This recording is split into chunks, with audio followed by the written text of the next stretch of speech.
नमस्कार दोस्तों, exam T20 channel में मैं प्रियंका एक बार फिर से आप सभी का हार्दिक स्वागत करती हूं।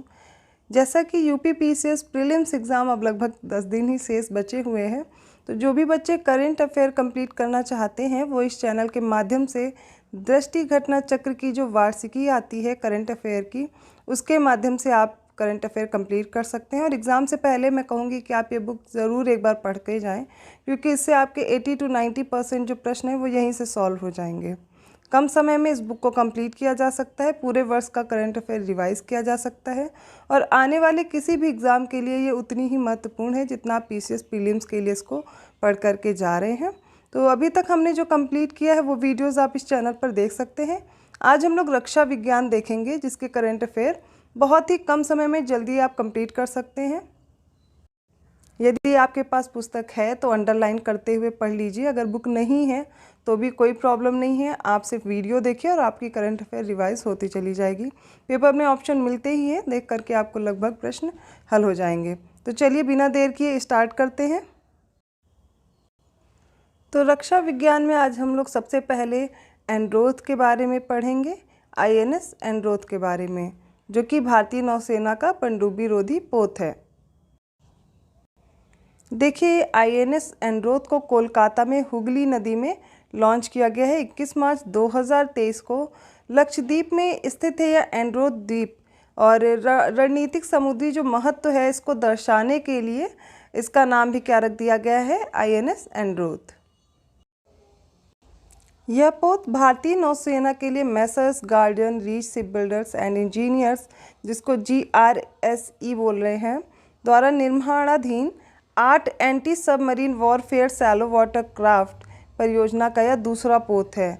इससे पहले एक और पोत बना हुआ है, अभी उसको भी देख लेंगे, पर सबसे पहले आप याद रखिए INS एंड्रोथ के बारे में। 29 अप्रैल 2019 को रक्षा मंत्रालय और GRSE कोलकाता के बीच 8 anti submarine warfare shallow watercraft निर्माण के लिए अनुबंध पर हस्ताक्षर हो चुके हैं, इनको किया गया था। और इस अनुबंध के तहत anti submarine warfare craft Arnala का जलावतरण जो किया गया था वो 20 दिसंबर 2022 को चेन्नई तट पर किया गया था। ये पहला था। INS एंड्रोथ तथा INS अर्नाला दोनों की लंबाई देख लीजिए कितनी है, 77.6 मीटर और चौड़ाई इसकी 10.5 मीटर है। यदि इसकी गति की बात करें या 25 समुद्री मील है और इसकी अगर विस्थापन क्षमता देखी जाए तो वो क्या है, 900 टन है। तो इस तरह हमने INS एंड्रोथ के बारे में जाना। अब आगे पढ़ना है INS वागीर नौसेना में शामिल हो चुका है।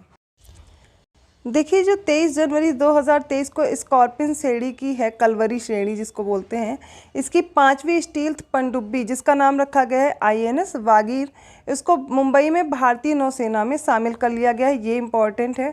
और INS वागीर क्या है, ये पश्चिमी नौसेना कमान के पनडुब्बी बेड़े का यह अंग होगी। कहाँ का होगा, वेस्टर्न नेवल कमांड का।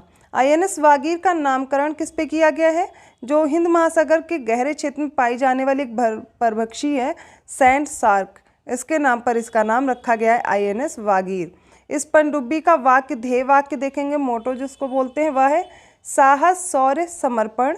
और यह नवनिर्मित INS वागीर का निर्माण अब तक जो है वह निर्मित सभी स्वदेशी पनडुब्बियों में सबसे कम समय में पूरा किया गया है। और यह किस श्रेणी की है, INS कलवरी श्रेणी की, स्कॉर्पियन श्रेणी की है ये। और दिसंबर 2017 में नौसेना में इसको शामिल किया गया था। माफ़ कीजिएगा, स्कॉर्पियन श्रेणी की जो पहली पनडुब्बी है INS कलवरी, इसको इससे पहले इसमें शामिल किया गया था, 2017 में सबसे पहली थी। और ये कौन सी है, इसको देखेंगे,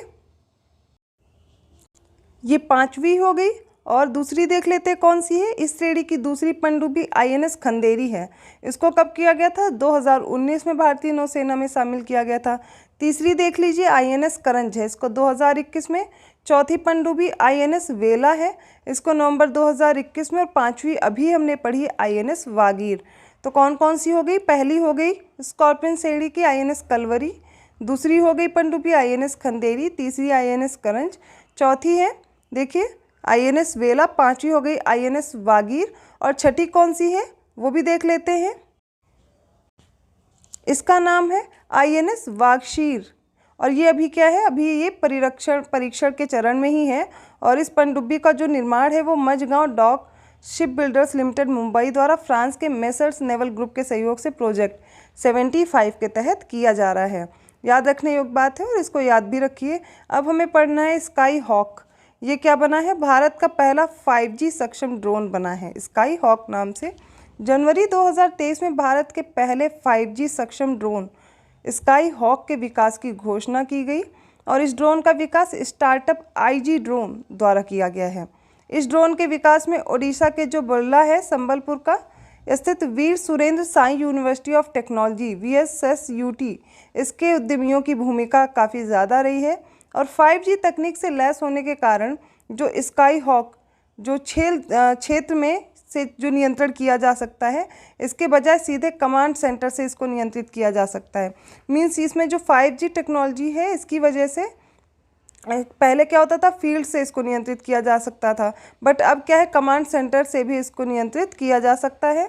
स्काई हॉक ऊर्ध्वाधर उड़ान भरने में ऊर्ध्वाधर लैंड जिसको बोलते हैं take off and landing, vertical take off and landing VTOL करने में भी सक्षम है।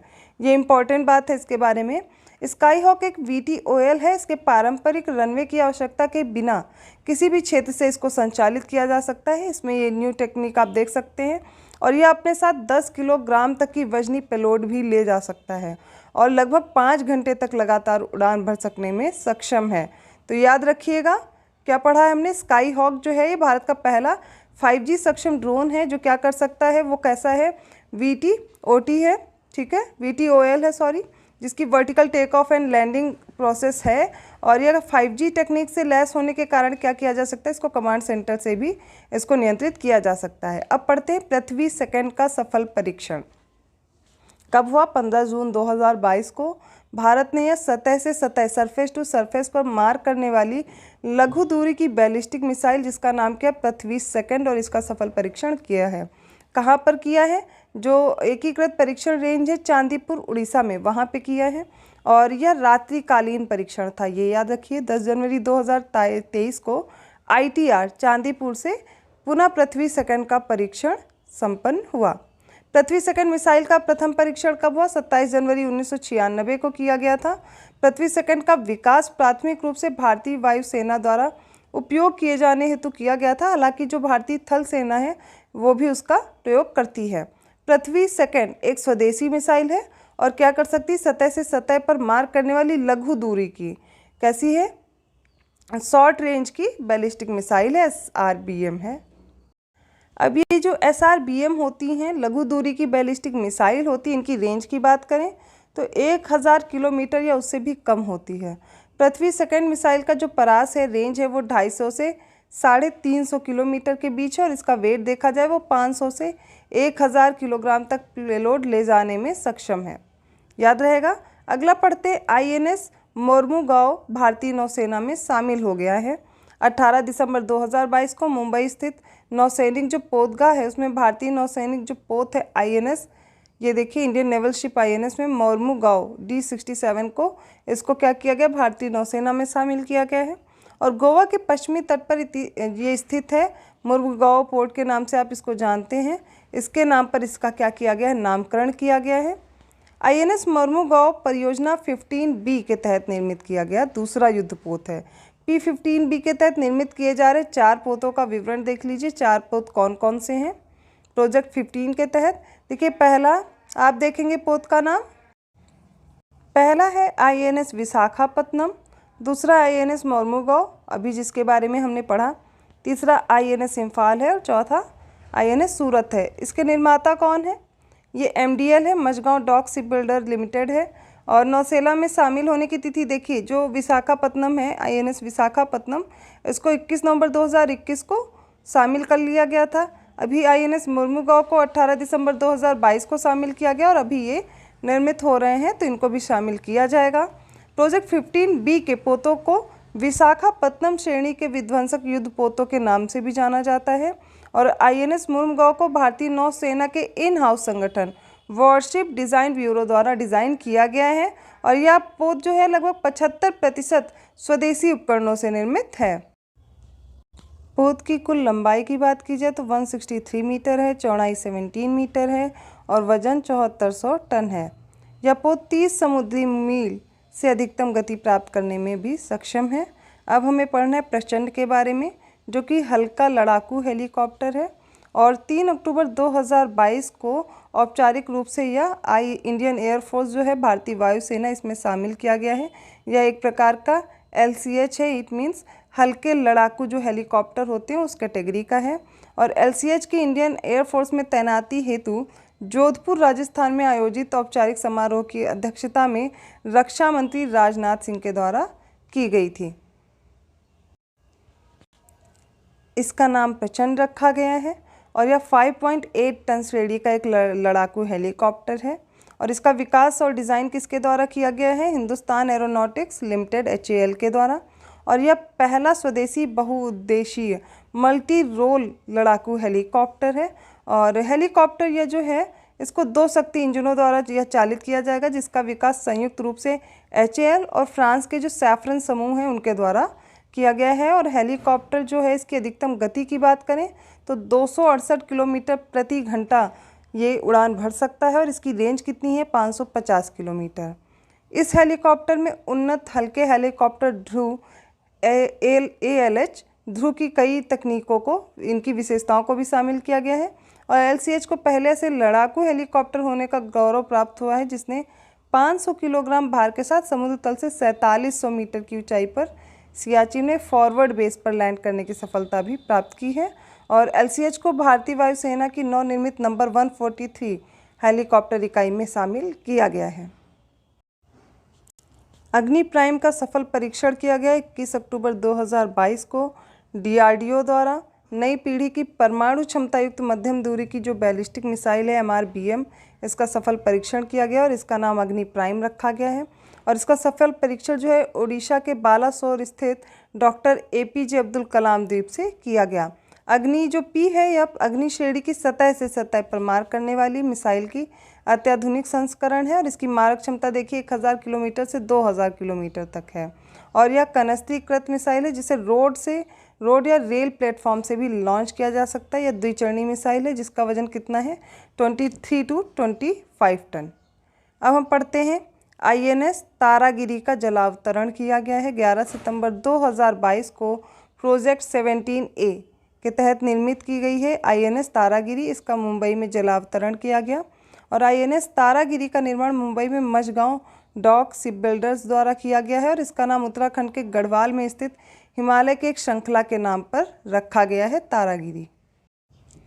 प्रोजेक्ट 17A के तहत जिन पोतों का निर्माण किया जा रहा है उनको भी देख लेते हैं। पहला है नीलगिरी, दूसरा उदयगिरी, तीसरा तारागिरी और इनका निर्माण जो किया है वो MDL ने किया है। नीलगिरी को 28 सितंबर 2019 को इसका लॉन्च किया गया, उदयगिरी को 17 मई 2022 को लॉन्च किया गया और तारागिरी को अभी हम लोग पढ़ रहे हैं 11 सितंबर 2022 को लॉन्च किया गया है। अगली है जिसको GRSE ने निर्माण किया है हिमगिरी और दूनागिरी। हिमगिरी को 14 दिसंबर 2020 को लॉन्च किया गया था और दूनागिरी को 15 जुलाई 2022 को। इन सभी का नाम एक बार आप अच्छे से और डेट भी देख लीजिए। अब हमें पढ़ना है INS विक्रांत के बारे में। INS विक्रांत जो कि पहला स्वदेशी विमानवाहक पोत है और 2 सितंबर 2022 को प्रधानमंत्री नरेंद्र मोदी ने देश के पहले स्वदेशी विमानवाहक पोत को राष्ट्र को समर्पित किया है और इसका नाम क्या रखा गया है? INS विक्रांत रखा गया है। कोची स्थित कोचीन शिपयार्ड लिमिटेड में आयोजित एक समारोह में INS विक्रांत को भारतीय नौसेना में शामिल किया गया। प्रथम स्वदेशी विमानवाहक पोत का नाम उसके विख्यात पूर्ववर्ती और भारत के पहले विमानवाहक पोत INS विक्रांत जो कि ब्रिटेन से खरीदा गया था हरकुलिस एवं भारतीय नौसेना में INS विक्रांत के नाम पर, जो कि 1961 में शामिल हुआ था, उस पर रखा गया है। INS विक्रांत का डिज़ाइन भारतीय नौसेना की अपनी संस्था जो है वॉरशिप डिज़ाइन ब्यूरो उसके द्वारा किया गया है।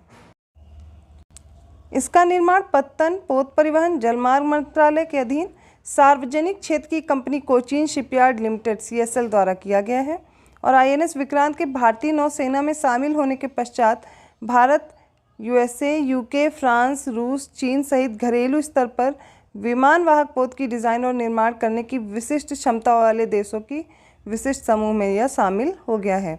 INS विक्रांत के निर्माण में देखिए DMR ग्रेड के विशिष्ट स्टील का उपयोग किया गया, जिसकी आपूर्ति किसने की? सेल ने steel authority of India limited द्वारा। इस स्टील का उत्पादन steel authority of India limited द्वारा रक्षा धातुकर्म विकास प्रयोगशाला DMRL और भारतीय नौसेना के सहयोग से देश में पहली बार किया गया है। और इस पोत का मोटो देखिए क्या है? जयेम सम युद्धि स्पर्धा। ठीक है, defeat those who fight against me, I defeat those who fight against me, ये इसका मोटो है। इसको पढ़ लीजिए एक बार, जरूर याद रखिए।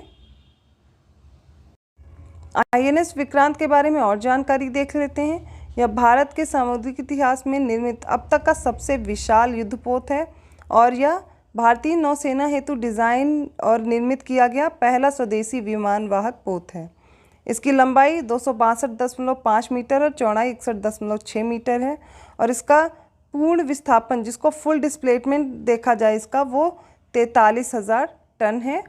यह पोत कुल 88 मेगावाट शक्ति की 4 गैस टर्बाइनों द्वारा संचालित है और 28 समुद्री मील की अधिकतम गति यह प्रदान करता है। यह पोत स्वदेश निर्मित उन्नत हल्के हेलीकॉप्टरों ALH और हल्के लड़ाकू विमानों जो कि LCA नेवी को संचालित करने में भी सक्षम है।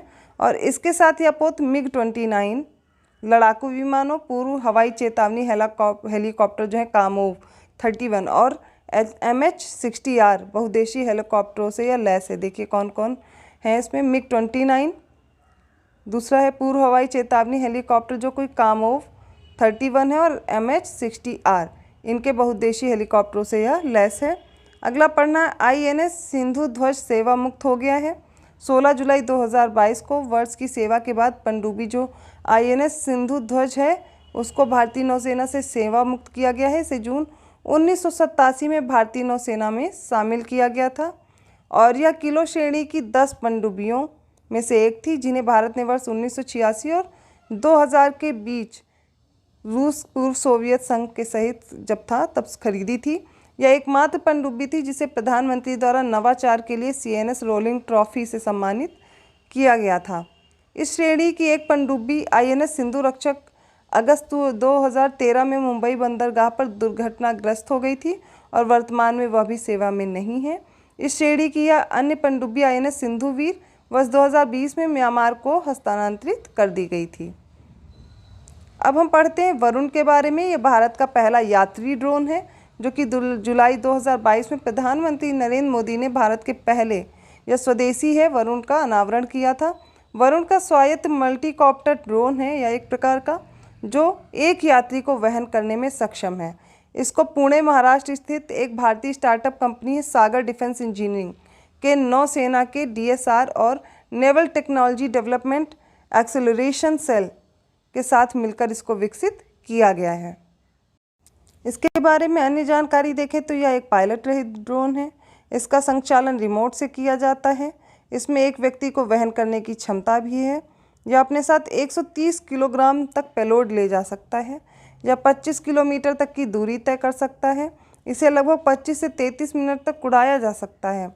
यह ड्रोन तकनीकी खराबी के बाद भी सुरक्षित लैंडिंग करने में सक्षम है और यह नौसेना की जंगी जहाज़ों पर भी लैंडिंग और टेक ऑफ कर सकेगा। अब देखिए ड्रोन संबंधी कुछ पहल चल रही हैं, उन सारी पहल को देख लेते हैं।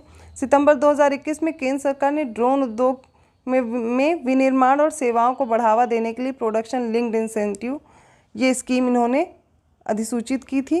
Production linked incentive scheme for drone and drone components. 9 फरवरी 2022 को केंद्र सरकार द्वारा ड्रोन आयात नीति जो है, ड्रोन इंपोर्ट पॉलिसी अधिसूचित की गई और ड्रोन के घरेलू निर्माण को बढ़ावा देने के लिए केंद्र सरकार ने भारत में विदेशी ड्रोन के आयात पर तत्काल प्रभाव से प्रतिबंध लगा दिया है। मार्च 2022 में मध्य प्रदेश के ग्वालियर में पहला ड्रोन स्कूल खोला गया, ये इंपॉर्टेंट न्यूज़ है।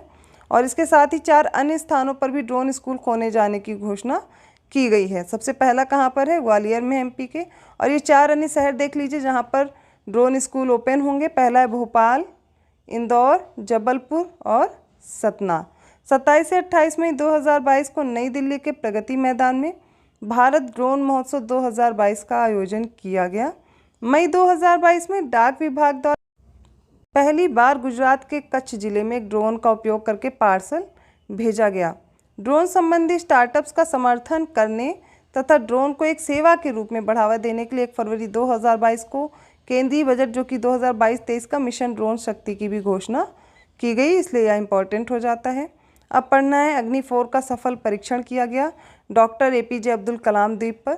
6 जून 2022 को उड़ीसा में स्थित है जो कि APJ अब्दुल कलाम द्वीप है। पूर्व में इसका नाम व्हीलर द्वीप था।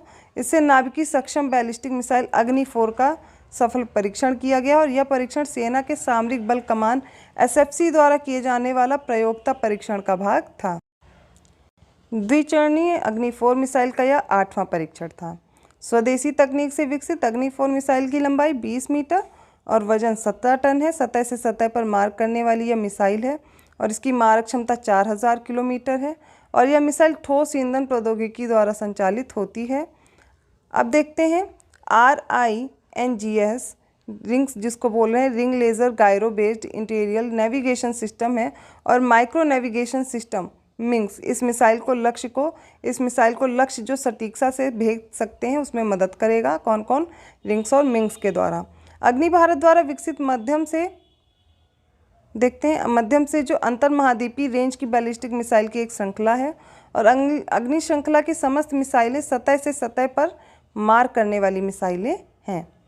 अब हमें पढ़ना है INS निशंक और INS अक्षय के बारे में कि ये सेवा मुक्त कर दिए गए हैं। कब? 3 जून 2022 को। और देखते हैं INS निशंक और INS अक्षय दोनों को किया गया है सेवा मुक्त। दोनों कॉर्वेट को मुंबई महाराष्ट्र स्थित नेवल डॉकयार्ड में समारोह में इसको क्या किया गया है? सेवा मुक्त किया गया है। जो INS निशंक है वह वीर श्रेणी के कॉर्वेट की श्रृंखला का चौथा पोत था और INS निशंक को 1989 में भारतीय नौसेना में शामिल किया गया था। यह कॉर्वेट 22 मिसाइल वेसल स्क्वाड्रन का हिस्सा थी। INS अक्षय अभय श्रेणी के कॉर्वेट की श्रृंखला का तीसरा पोत था और 10 दिसंबर 1990 को यह भारतीय नौसेना में शामिल किया गया था। इस कॉर्वेट के बारे में जाने 23 पेट्रोल वेसल स्क्वाड्रन का हिस्सा था।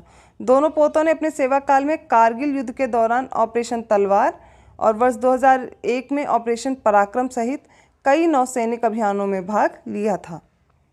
अगला है INS गोमती भी सेवा मुक्त हो गया है 28 मई 2022 को। 34 वर्षों तक भारतीय नौसेना में सेवा देने के बाद मुंबई में आयोजित एक समारोह में इसे सेवा मुक्त कर दिया गया। यह गोदावरी श्रेणी के निर्देशित मिसाइल युद्ध पोतों की श्रृंखला का तीसरा पोत और कार्य मुक्ति के समय पश्चिमी बेड़े का सबसे पुराना पोत था।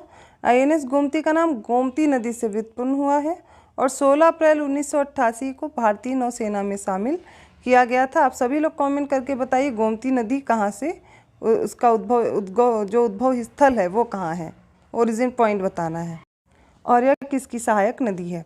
गोदावरी श्रेणी के अन्य 2 पोतों तथा INS गोदावरी और INS गंगा इसको क्रमशः 23 दिसंबर 2015 और 22 मार्च 2018 को सेवा मुक्त किया जा चुका है। गोदावरी श्रेणी के तीनों पोतों का निर्माण Mazagon dock ship builders limited Mumbai द्वारा किया गया था और INS गोमती ने कई अभियानों में भी भाग लिया, जिसमें 1988 का ऑपरेशन कैक्टस हो गया, 2001-2 का ऑपरेशन पराक्रम हो गया और वर्ष 2004-5 का ऑपरेशन रेनबो शामिल है।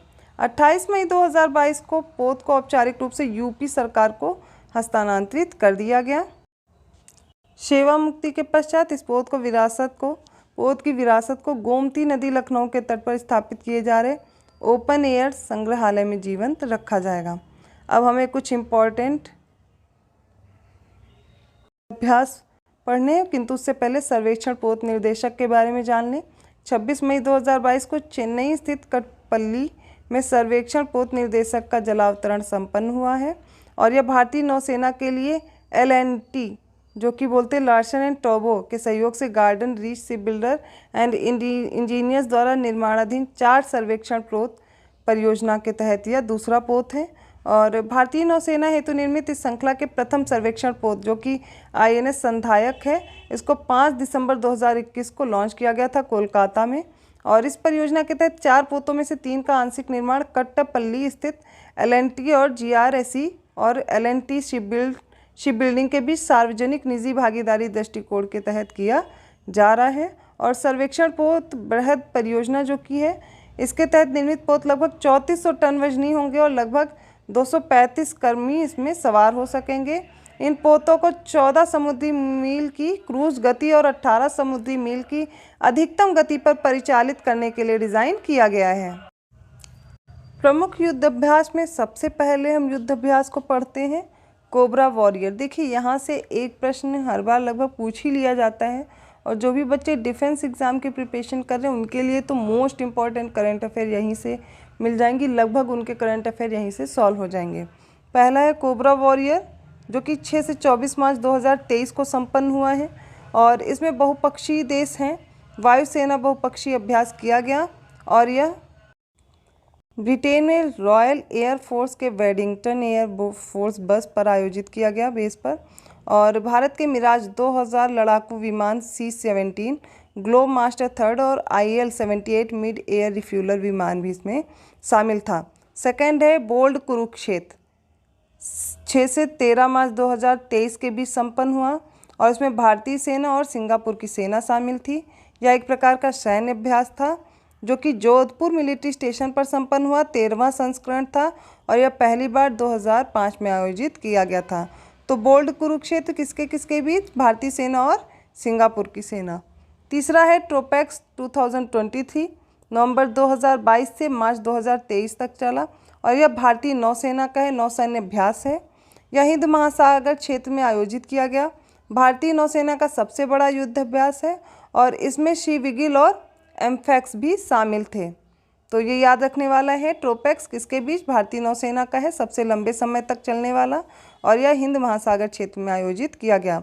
अगला मोस्ट इम्पॉर्टेंट डेजर्ट फ्लैग बहुपक्षीय है, वायुसैन्य अभ्यास है, 27 फरवरी से 27 मार्च 2023 तक। यह 8वां संस्करण था, संयुक्त अरब अमीरात UAE में आयोजित किया गया, और भारतीय वायुसेना के LCA तेजस और C-17 ग्लोब मास्टर 3 इस अभ्यास में शामिल थे।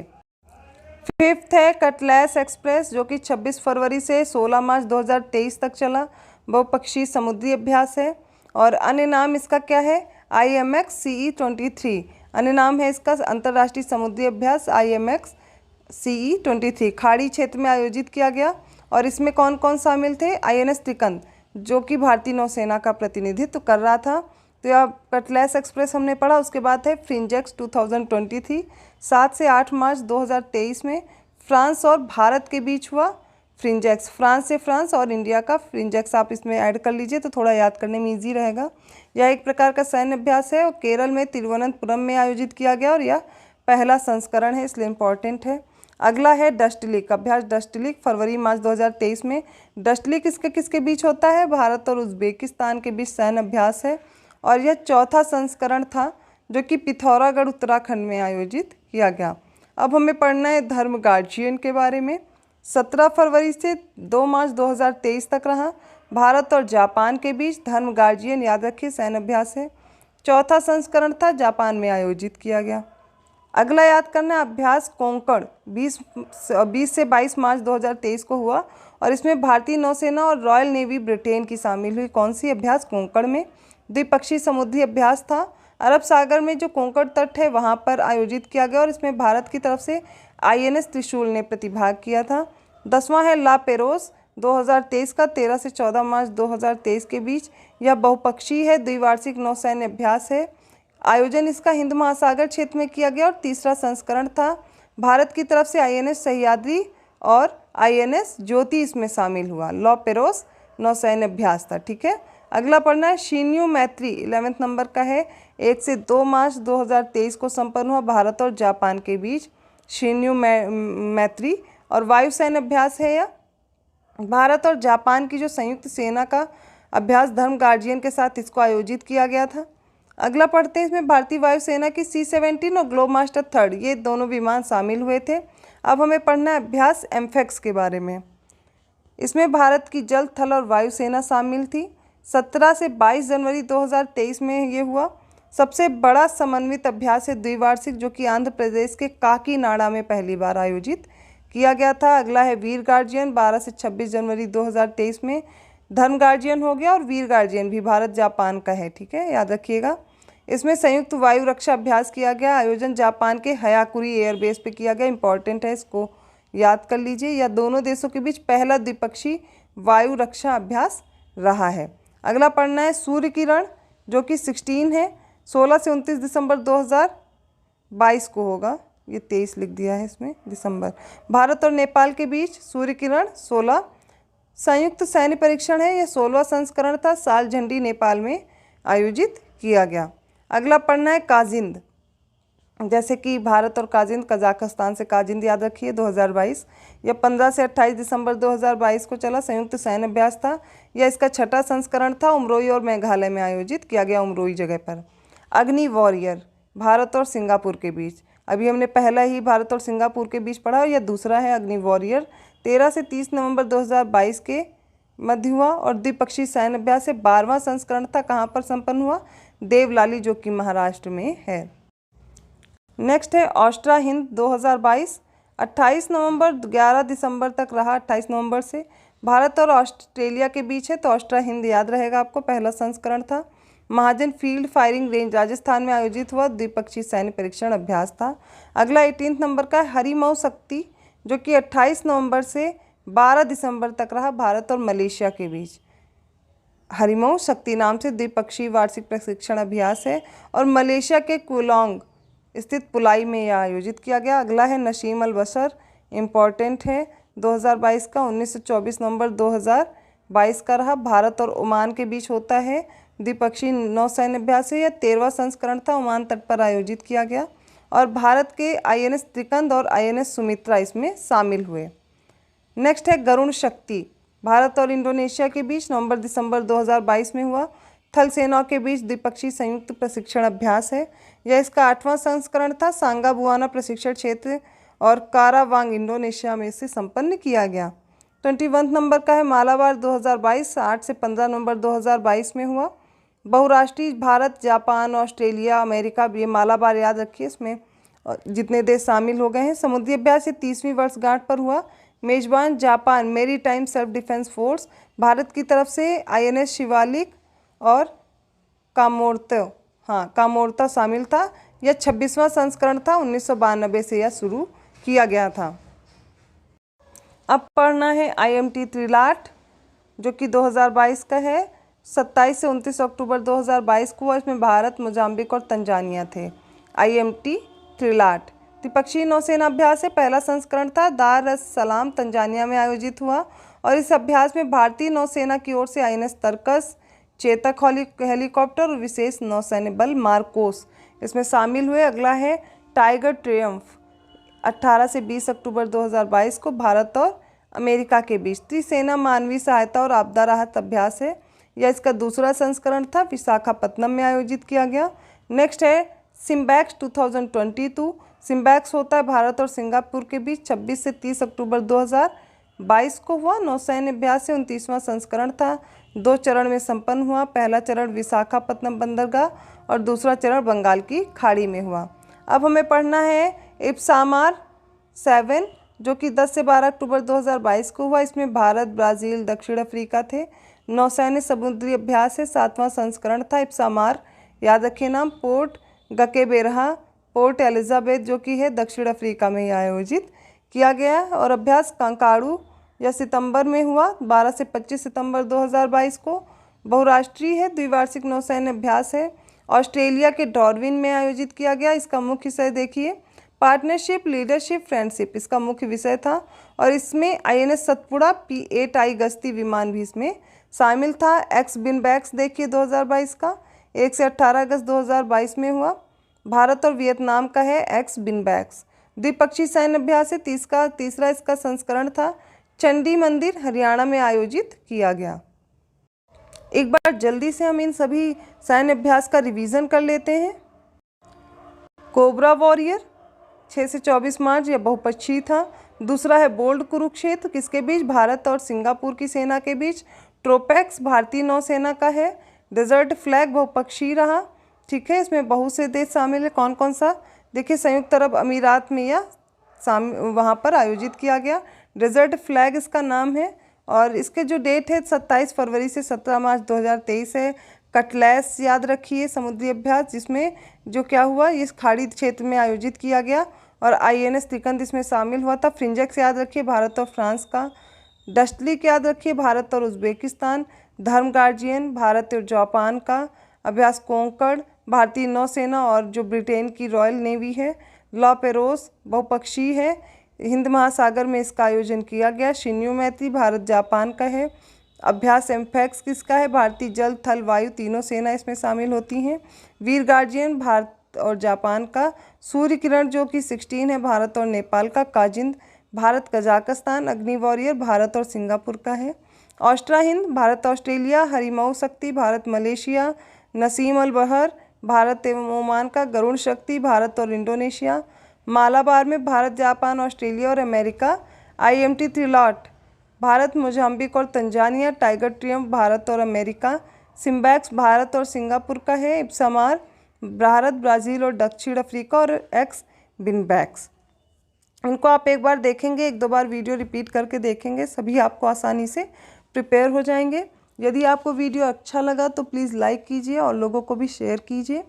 इससे आपके जो डिफेंस से रिलेटेड जितने भी प्रश्न बनते हैं इससे बाहर नहीं आएंगे, इसलिए इसको अच्छे से पढ़कर ज़रूर पेपर देने जाएं। चैनल को सब्सक्राइब करना ना भूलें। धन्यवाद।